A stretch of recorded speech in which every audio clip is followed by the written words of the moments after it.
हे मां दुर्गा, आपके इस वीडियो को जो भी लाइक और सब्सक्राइब करे उसके जीवन में कभी दुख दर्द मत आने देना।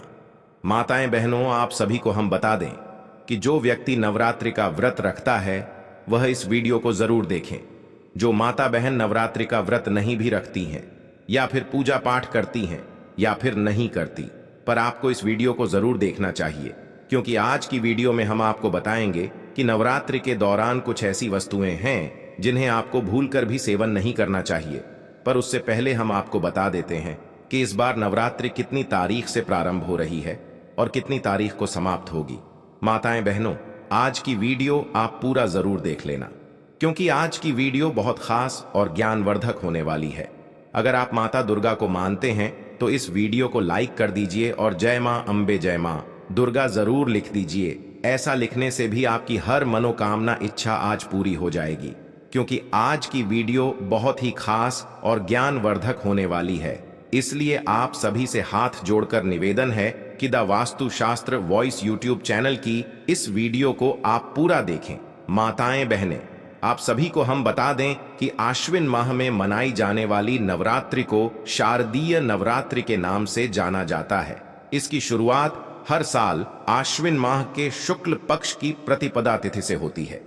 इस बार 3 अक्टूबर 2024 से शारदीय नवरात्रि की शुरुआत हो रही है। इसका समापन 11 अक्टूबर 2024 को नवमी पर होगा। वहीं 12 अक्टूबर 2024 को दशहरा मनाया जाएगा। आश्विन माह के यह 9 दिन मां दुर्गा की पूजा को समर्पित है।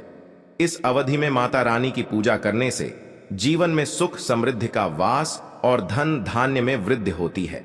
माताएं बहनों, आप सभी को हम बता दें कि नवरात्रि के पहले दिन कलश स्थापना का विधान है। इससे देवी मां दुर्गा प्रसन्न होती हैं। द वास्तु शास्त्र वॉइस यूट्यूब चैनल कभी आपको कोई गलत जानकारी नहीं देगा, इसलिए आप वीडियो को लाइक जरूर करें। और धार्मिक मान्यता के अनुसार कलश को ब्रह्मा विष्णु महेश और मातृगण का निवास बताया गया है। इसकी स्थापना करने से जातक को शुभ परिणामों की प्राप्ति होती है। इस बार नवरात्रि के पहले दिन इंद्र योग के साथ साथ हस्त नक्षत्र का संयोग रहेगा। ऐसे में कलश स्थापित करना और भी शुभ माना जा रहा है। आइए शुभ मुहूर्त से लेकर कलश स्थापना की विधि को जानते हैं। शारदीय नवरात्रि तिथि 2024। इस साल आश्विन मास की शुक्ल पक्ष की प्रतिपदा तिथि का आरंभ 3 अक्टूबर को सुबह 12:19 से होगा। तिथि का समापन 4 अक्टूबर को सुबह 12:19 तक होगा। नवरात्रि व्रत के दौरान अक्सर लोगों को कुछ ऐसी चीज खाने की सलाह दी जाती है जो न केवल शरीर को ऊर्जावान बनाए रखती है, बल्कि व्यक्ति को लंबे समय तक भूख भी नहीं लगने देती। लेकिन अक्सर लोग जानकारी की कमी के कारण अपनी डाइट में कुछ ऐसी चीजों को जोड़ लेते हैं जो सेहत को नुकसान पहुंचा सकती हैं। इन चीजों के कारण अक्सर व्यक्ति को पेट से जुड़ी समस्याएं होने लगती हैं, साथ ही थकान और सुस्ती भी आती है। ऐसे में इन चीजों के बारे में पता होना जरूरी है। आज का हमारा वीडियो इसी विषय पर है। आज हम आपको अपने इस लेख के माध्यम से बताएंगे कि नवरात्रि व्रत के दौरान ऐसी कौन सी चीजें हैं जिनके सेवन से व्यक्ति को नुकसान पहुंच सकता है। नवरात्र व्रत में क्या नहीं खाएं? नवरात्र व्रत के दौरान अनाज खाने से बचना चाहिए, क्योंकि यह व्रत में पूरी तरह से वर्जित होते हैं। इसमें गेहूं के आटे से लेकर मकाई का आटा, सूजी और सभी प्रकार की दालों से बचना चाहिए। इसकी जगह आप साबूदाने और कुत्तू का आटा खा सकते हैं।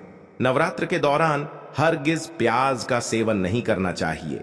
यह तामसिक भोजन में आती है और इसके सेवन से आपका व्रत टूट सकता है। ऐसे फूड्स खाने से भी बचे जिसमें प्याज हो। आप लौकी, आलू और टमाटर का सेवन कर सकते हैं। साथ ही नवरात्र के दौरान लहसुन खाने से भी बचना चाहिए, क्योंकि यह तामसिक भोजन की श्रेणी में आता है। ज्यादा तला भुने भोजन नवरात्र के व्रत में कई बार आप लंबे समय तक भूखे रहते हैं।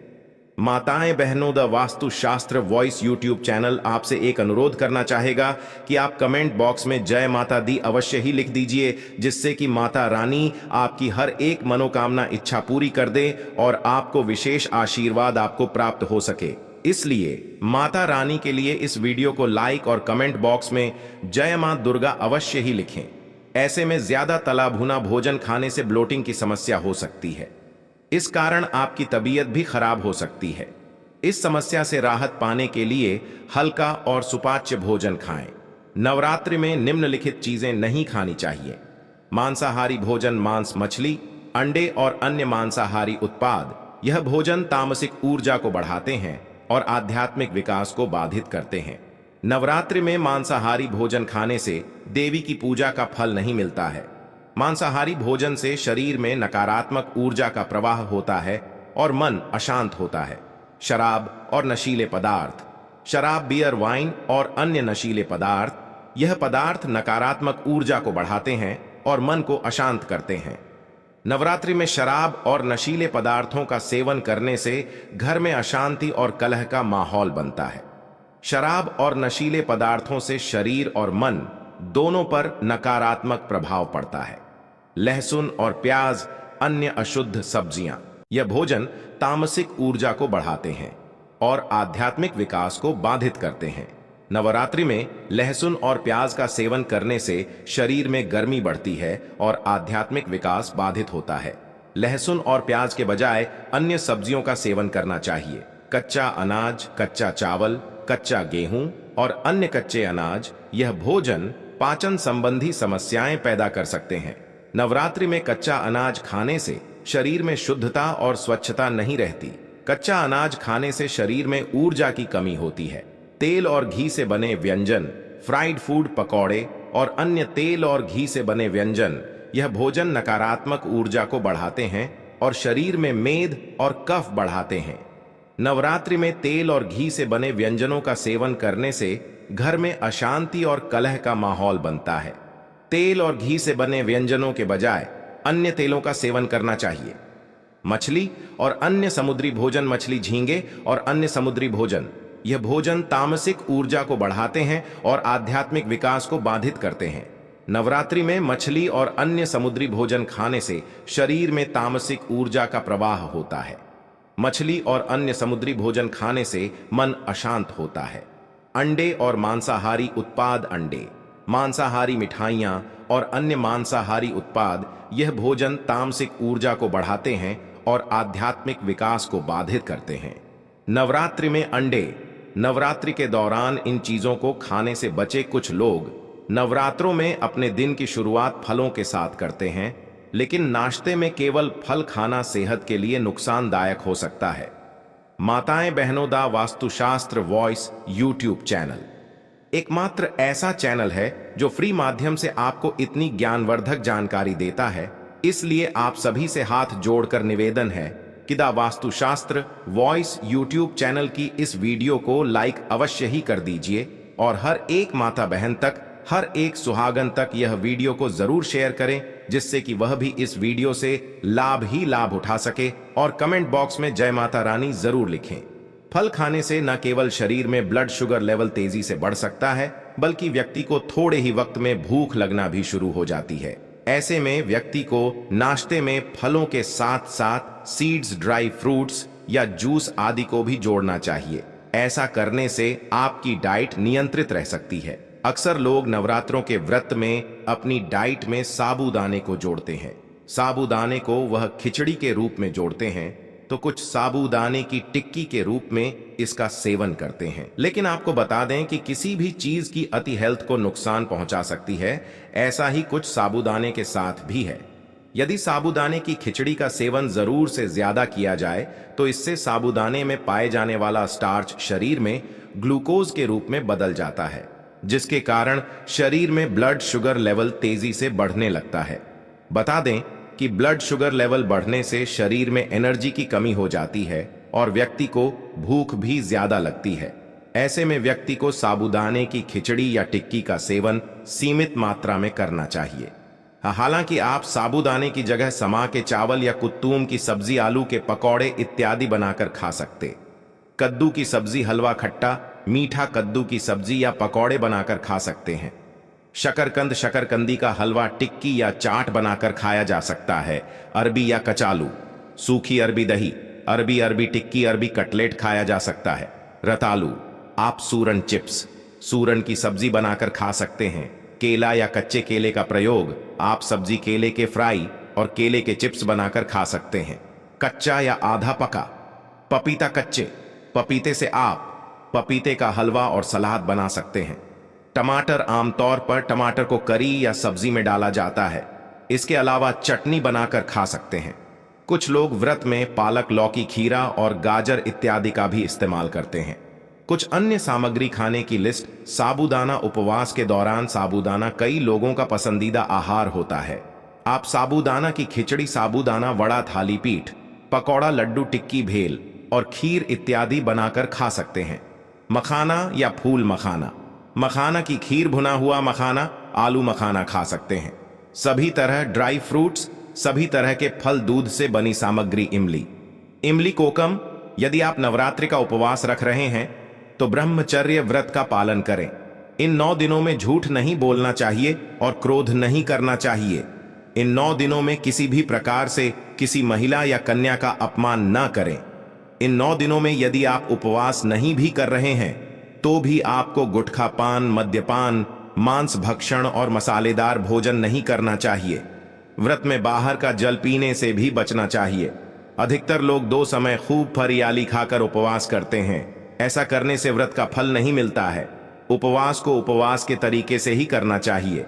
नवरात्रि के दौरान रस उपवास, फलो उपवास, दुग्ध उपवास, लघु उपवास, अधो उपवास और पूर्ण उपवास किया जाता है। जिसकी जैसी क्षमता होती है वह वैसा उपवास करता है। व्रत में यात्रा, सहवास, वार्ता, भोजन, गाली बकना आदि त्याग कर नियम पूर्वक व्रत रखना चाहिए तो ही उसका फल मिलता है। परंतु कई लोग ऐसा नहीं करते हैं। अशौच अवस्था में व्रत नहीं करना चाहिए। जिसकी शारीरिक स्थिति ठीक ना हो, व्रत करने से उत्तेजना बढ़े और व्रत रखने पर व्रत भंग होने की संभावना हो, उसे व्रत नहीं करना चाहिए। रजस्वला स्त्री को भी व्रत नहीं रखना चाहिए। यदि कहीं पर जरूरी यात्रा करनी हो तब भी व्रत रखना जरूरी नहीं है। युद्ध के जैसी स्थिति में भी व्रत त्याज्य है। मां जी का व्रत रखकर शास्त्र सम्मत विधिवत पूजा अर्चना करना चाहिए। माता बहनों, वीडियो को लाइक जरूर कर दें और द वास्तु शास्त्र वॉइस यूट्यूब चैनल को सब्सक्राइब ना किया हो तो जरूर कर दें। व्रत को बीच में ही तोड़ना नहीं चाहिए। यदि कोई गंभीर बात हो तो ही माता से क्षमा मांगकर ही व्रत तोड़ा जा सकता है। अधोपवास, अर्थात यदि एक समय भोजन करने का व्रत ले रखा है तो यह भी जानना जरूरी है कि भोजन में क्या खाना है और क्या नहीं खाना चाहिए। जैसे नवमी के दिन लौकी नहीं खाते हैं, सप्तमी, अष्टमी या नवमी के दिन व्रत का पारण कर रहे हैं तो व्रत का उद्यापन जरूर करें और 9 कन्याओं को भोजन कराकर उन्हें दक्षिणा देना चाहिए। तभी व्रत का फल मिलता है जो आपको रोज सुबह नवरात्रि के दौरान करने चाहिए। मित्रों, आगे बढ़ने से पहले आप सभी से हाथ जोड़कर निवेदन है कि द वास्तु शास्त्र वॉइस यूट्यूब चैनल की इस वीडियो को आप लाइक जरूर कर दें और हर एक उस माता बहन को जरूर शेयर करें, यानी कि जिसके जीवन में दुख समस्या खत्म होने का नाम नहीं ले रही है। व्यक्ति को यह वीडियो की जरूरत है जिससे कि हर कोई इस वीडियो से लाभ ही लाभ उठा सके और वीडियो को लाइक और शेयर जरूर करें। साथ ही साथ कमेंट के नीचे जय मां दुर्गा जरूर लिखें। मां दुर्गा के दरबार के अंदर आपकी हाजिरी लग जाए। अब बात करते हैं आपको कौन से उपाय करने चाहिए। दोस्तों, नवरात्रि पवित्रता का दिन होता है। माताएं बहनों, द वास्तु शास्त्र वॉइस यूट्यूब चैनल आपको कभी कोई गलत जानकारी नहीं देगा, इसलिए आप सच्ची हृदय से वीडियो को लाइक जरूर करें और ज्यादा से ज्यादा शेयर करें जिससे कि माता दुर्गा की यह वीडियो भारत के हर कोने में पहुंच सके। क्योंकि हमारा यह संकल्प है कि भारत के हर कोने में द वास्तु शास्त्र वॉइस यूट्यूब चैनल की यह वीडियो पहुंची और उससे वह भी लाभ प्राप्त कर सकें। हर माता बहन इस वीडियो से लाभ ही लाभ उठा सके। इसीलिए आप इस वीडियो को ज्यादा से ज्यादा शेयर करें और कमेंट बॉक्स में जय मां दुर्गा अवय की नवरात्रों के दौरान अपने घर का जो मुख्य द्वार होता है, अपने घर के मुख्य द्वार पर एक स्वास्तिक का निर्माण जरूर करें। आपकी कोई मजबूरी है, घर के मुख्य द्वार पर आप स्वास्तिक नहीं बना सकते तो आप क्या करें, उसके ऊपर स्वास्तिक का निर्माण कर लें और अपने मुख्य द्वार के अंदर की तरफ या बाहर की तरफ वहां पर उसे पेपर को आपको रख देना चाहिए। आपको उतना ही फल प्राप्त होगा। आप देखते जाइए कि आपके अपने जीवन के अंदर कभी भी किसी प्रकार का कोई दुख नहीं होगा। और आपके जीवन के अंदर किसी भी प्रकार की कोई समस्या नहीं आती है। मां दुर्गा का बहुत ही चमत्कारी उपाय है। स्वास्थ्य आपके घर की जो नकारात्मक चीज होती है, बुरी शक्तियां होती हैं, नजर दोष होता है, उसको वहीं पर समाप्त कर देता है और सकारात्मक शक्तियों को आपके पास अपने आप ही आमंत्रित करता है। दोस्तों, नवरात्रि के दौरान अगर आपके द्वार पर कोई पशु आ जाता है तो दोस्तों उनको कभी भी खाली हाथ नहीं लौटाना चाहिए। लेकिन नवरात्रि के दौरान दोस्तों धरती पर ज्यादा आकर्षित होते हैं। अपने आप ही पता नहीं किस रूप में कोई देवी देवता आपके घर के अंदर आ जाए, शब्द या आपके द्वारा दी गई और ना उन्हें अगर क्रोधित कर देती है तो वह आपके घर पर दोबारा लौटकर नहीं आते। इसी अनुसार कोई साधु बाबा, कोई भिखारी आपके घर आ जाए तो आप उसे पहले तो अपना रुपया भी ना दें, बस अपने खाने के लिए कुछ चीज नवरात्रों के दौरान अनुदान बहुत अच्छा माना जाता है। और ऐसा माना जाता है कि अगर आपने दान कर लिया तो समझ लीजिए कि आपको सुख प्राप्त हो गया। उनके माध्यम से ही आपको सब चीज मिल जाती है। तो फिर आपको क्या करना है कि आवश्यकता रहती है। इसलिए नवरात्रि के दौरान अपने द्वार पर सुबह के समय अगर कोई आता है तो आप उससे कुछ ना कुछ देकर ही आप घर से विदा करें कि नवरात्रि के रोज सुबह आपको एक उपाय कर देना चाहिए, निश्चित तौर से धन से भर देती है। नहीं आपको कोई प्रकार की कोई समस्या आने वाली है। नवरात्रि के दौरान दोस्तों आपको जरूरत होती है आपके आसपास सकारात्मक ऊर्जा बढ़ाने की। हमने आपको कितनी बार बोला है कि तुलसी के पास रात्रि के समय दीपक जलाना चाहिए और तुलसी के आगे रात्रि के समय दीपक जलाकर तुलसी मित्रों का जाप करना चाहिए कि घर के अंदर जो तुलसी का पौधा है सुबह ब्रह्म मुहूर्त के अंदर अर्थात कि सूर्य उदय होता है और आप भगवान सूर्यदेव को जल देते हैं। इस समय एक नियम बना लें कि उसमें आप एक शुद्ध घी का दीपक तुलसी के आगे जरूर जलाएं और साथ ही साथ धूप दीप अगरबत्ती भी आपसे संभव हो तो ज्यादा से ज्यादा आप करें, क्योंकि दोस्तों नवरात्रों के दौरान तुलसी माता को सुबह और शाम के समय, वैसे भी आगे कार्तिक का महीना होता है, समझ लीजिए कि कार्तिक महीने के अंदर जितनी ज्यादा तुलसी की पूजा की जाए उतना ही ज्यादा आपको प्रभाव देखने को मिलता है।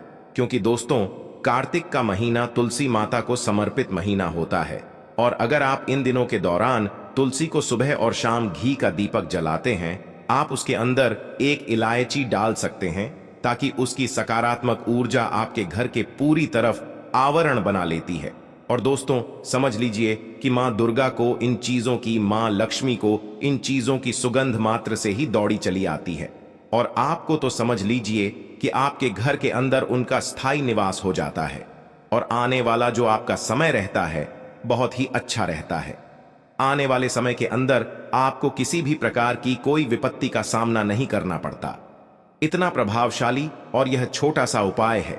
बस आपको करना कुछ नहीं है, आपकी कुछ ज्यादा लागत आने वाली है। समझ लीजिए कि आप देवी देवताओं को अपने घर में आमंत्रित कर लेंगे, मां दुर्गा को आप अपने घर के अंदर आमंत्रित कर लेंगे तो आपको किसी चीज की जरूरत पड़ने वाली है और आपके जीवन के अंदर कभी भी किसी प्रकार का कोई दुख नहीं रहने वाला है। जो भी व्यक्ति उपाय को करेगा उसकी हर मनोकामना इच्छा पूरी होगी। माता रानी का मिलेगा असीम आशीर्वाद होगी। हर मनोकामना इच्छा 24 घंटे के अंदर ही पूरी।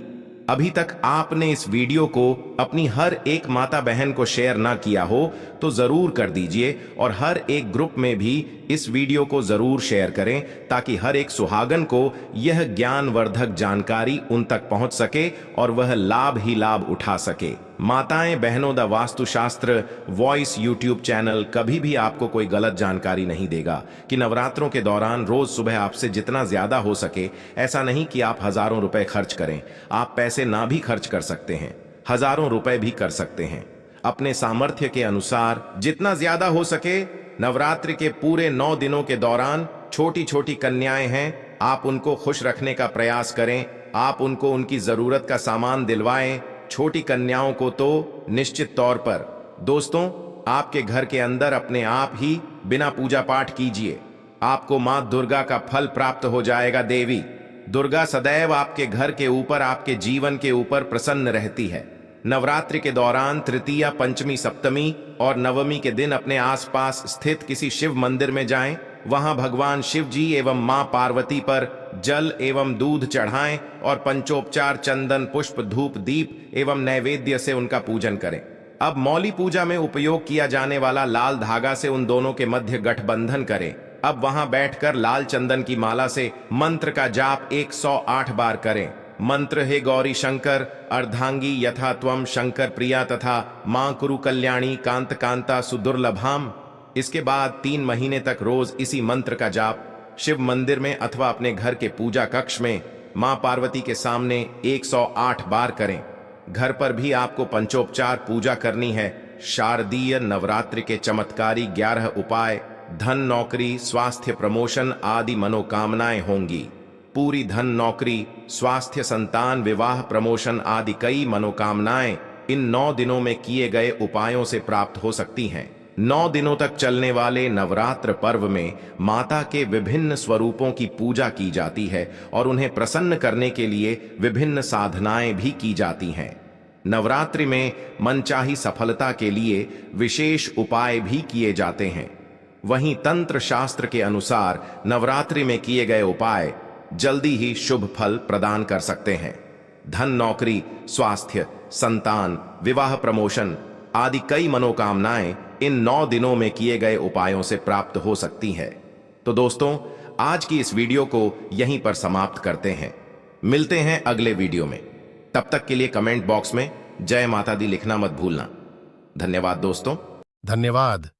ऐसे ही जानकारी के लिए छाया जैन चैनल को सब्सक्राइब करें और अगर आपको यह वीडियो अच्छी लगी हो तो एक लाइक अवश्य करें और कमेंट में ओम नमः शिवाय अवश्य लिखें।